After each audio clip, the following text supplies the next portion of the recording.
Oi pessoal, vamos falar de filosofia? Pois bem, as divisões clássicas da filosofia incorporavam uma questão muito interessante, que é a chamada lógica. O que é que trata a lógica? Mas antes disso, como eu falei de divisões clássicas de filosofia, vamos entender o seguinte: a filosofia era compreendida basicamente no período clássico de três formas. Uma era a ética, ou seja, a ciência que tratava das relações humanas. A segunda forma de tratar a filosofia era com relação à física, ou à teoria do conhecimento sobre a realidade. A terceira forma era a lógica, ou seja, como os discursos se organizam e como identificar a validade ou se um discurso é inválido, inconsistente.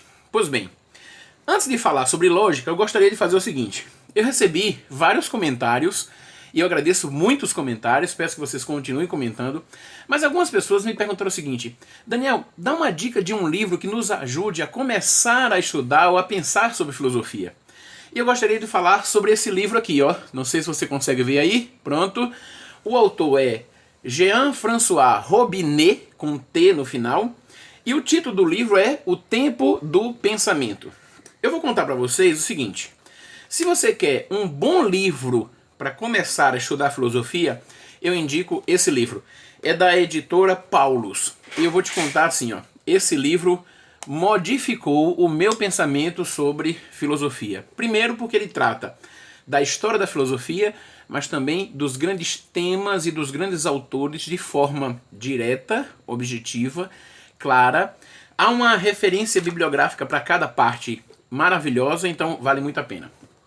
Com relação à lógica, eu gostaria de sugerir esse livro aqui, do Irving Kopp, Introdução à Lógica. A minha edição é uma edição da editora Mestre Ju, já é uma edição bem antiga, mas eu vou te contar. Esse livro mesmo aqui, ó, já de que ano? 78. Esse livro aqui é meio como que uma bíblia da lógica. Bom, hoje vamos falar sobre lógica, mas o que vem a ser a lógica? A lógica, ela trata dos argumentos. Se o argumento é válido ou se o argumento é inválido. Por exemplo, um argumento é válido quando ele trata de dedução. Dedução, eu parto do geral e chego ao específico. Eu digo assim, ó: todos os homens são mortais. Sócrates é homem, portanto, Sócrates é mortal. Isso é um exemplo simples de dedução. Agora, uma outra forma válida de argumento é a indução, quando eu parto de questões particulares e chego a uma conclusão. Eu vou dar um exemplo muito simples. Quando nós fazemos uma pesquisa, por exemplo, e verificamos se aquelas pessoas que foram pesquisadas preferem A, B ou C, chegamos a um montante, esse montante resultado dessa pesquisa aqui é uma indução. Isso é uma forma de argumentar, e uma forma muito válida. Agora, quando nós tratamos de formas inválidas, e aí é que é a questão, esse é o tema desse vídeo de hoje. Quando nós tratamos de formas inválidas de argumentação, nós estamos falando de falácias. Ou seja, argumentos que parecem ser válidos, mas são inválidos. Observe bem. Todo argumento ele tem três etapas. Tem as premissas, tem a inferência e tem a conclusão. A inferência é esse processo de passar das premissas para a conclusão. Pois bem, no texto nós observamos as premissas e a conclusão. A inferência é um processo mais do nosso pensamento que faz passar das premissas à conclusão.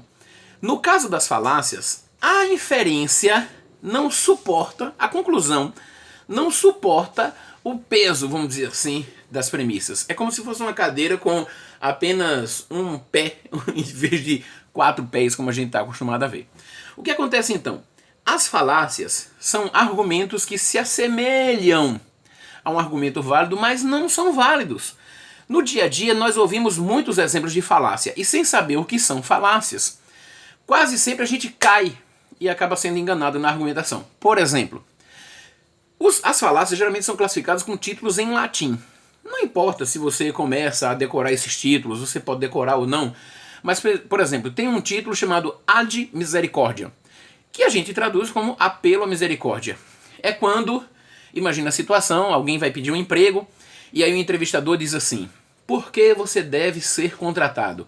E ele responde dizendo assim: eu estou doente, minha esposa está doente, meus filhos estão sem escola, pelo amor de Deus, me contrate. Veja, esse argumento parece ser válido, mas não é válido. Trata-se de uma falácia.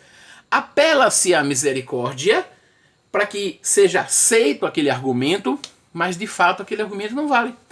Um argumento muito próximo do apelo à misericórdia é apelo à emoção, o apelo ao sentimento. Imagine, por exemplo, uma mãe que quer que seu filho ou sua filha venha comer e diz assim: meu filho, tantas crianças estão passando fome e você não quer comer. De fato, o que a mãe está fazendo aqui, ou o pai também, é apelando à misericórdia, apelando ao sentimento, apelando à emoção da criança para que ela possa comer. Mas isso não se constitui um argumento válido. Outra coisa, vamos dizer que você faça uma pergunta e alguém diga: é assim porque eu sou o professor, ou porque eu sou seu pai, ou porque eu sou qualquer autoridade. Não se constitui um argumento porque é uma falácia. Chama-se apelo à autoridade. Já vimos 3 tipos: apelo à misericórdia, apelo à emoção ou ao sentimento e apelo à autoridade. Há outro tipo de falácia muito interessante. É a chamada generalização apressada. Eu gosto muito de conversar isso com os alunos porque é o seguinte: eu dou o seguinte exemplo. Eu deixo a minha carteira na sala com 3 alunos. E eu chego na sala, percebo que minha carteira não está lá, e eu chego à seguinte conclusão. A questão é: deixei minha carteira na sala. Ponto 1. Ponto 2. Havia 3 alunos na sala. Ponto 2. Conclusão: todos os alunos dessa instituição são ladrões. O que foi que eu fiz? Uma generalização apressada. Da mesma forma quando se diz assim, mulher no volante, perigo constante. Por que uma generalização apressada? Por que uma falácia? Porque parte do pressuposto de que todas as mulheres, todos esses alunos, todos os alunos são ladrões então, porque 3 estavam na sala e todas as mulheres são ruins no trânsito. Ou então assim, dizer assim, aquele homem, todo homem é machista. Não, peraí, isso é uma generalização apressada. Um outro exemplo de falácia muito legal é quando nós tratamos, deixa eu ver aqui de um exemplo, chamada falácia do espantalho. É quando, em vez de tratar do problema que é a nossa discussão, o que eu faço é criar um outro tema, um outro problema e tratar desse tema. Então aqui está o nosso problema. Em vez de tratar desse problema, o que é que eu faço? Eu crio um outro e trato desse. Que como é criação minha, fica muito mais fácil para eu lidar com ele, para eu criticá-lo. Porque é minha criação, é meu espontâneo. Essa falácia é terrível e a gente encontra isso muito em discussões políticas. Ou em discussões, por exemplo, na TV. Em vez de se tratar objetivamente de um problema, se trata de outra questão. Uma outra falácia muito interessante é a bola de neve. A bola de neve é o seguinte: vamos dizer que o assunto seja a legalização da maconha, por exemplo. Então uma pessoa que utiliza a bola de neve diz assim: primeiro legalizar o cigarro, agora quer legalizar a maconha, amanhã vão querer legalizar o crack. Porque essa é uma falácia terrível. Porque ela pega uma questão reconhecida, a questão que estamos discutindo e uma outra questão, e mais.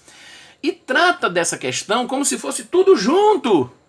Cria uma bola de neve e nós não temos como discutir sobre tudo isso. Então, acaba atrapalhando a gente. Outro exemplo de falácia é a falsa analogia. É quando fazemos uma comparação que de fato não é permitida fazer. E qual é o resultado disso? A gente acaba criando uma falácia. Eu vou dar um exemplo. Certa vez estávamos assistindo uma discussão na faculdade e o tema do debate era sobre a segurança que o funcionário público tem por ser funcionário público. Essa questão estava sendo debatida por 2 alunos, eu tinha acabado de discutir falácia com os meus alunos e levei os alunos para a discussão. E o que acontece? Uma debatedora disse assim: a segurança do funcionalismo público é como um sapato velho que está acomodado nos nossos pés. Há uma aluna que estava assistindo comigo a palestra, tocou em mim e disse assim: professor, falsa analogia. É verdade. Por que falsa analogia? Porque uma coisa é o funcionalismo público e a sua situação. Outra coisa é um sapato velho. Para que serve conhecer as falácias? Para que a gente possa distinguir quando os argumentos são válidos e quando eles são inválidos. Eu espero que com esse vídeo você comece a pensar sobre como os argumentos são ditos na TV, na sala de aula, na sua casa, e possa refletir um pouco se esses argumentos são válidos ou se são inválidos. Se ele só tiver um pouquinho de aparência de validade, falácia. E agora você sabe. Até a próxima, pessoal!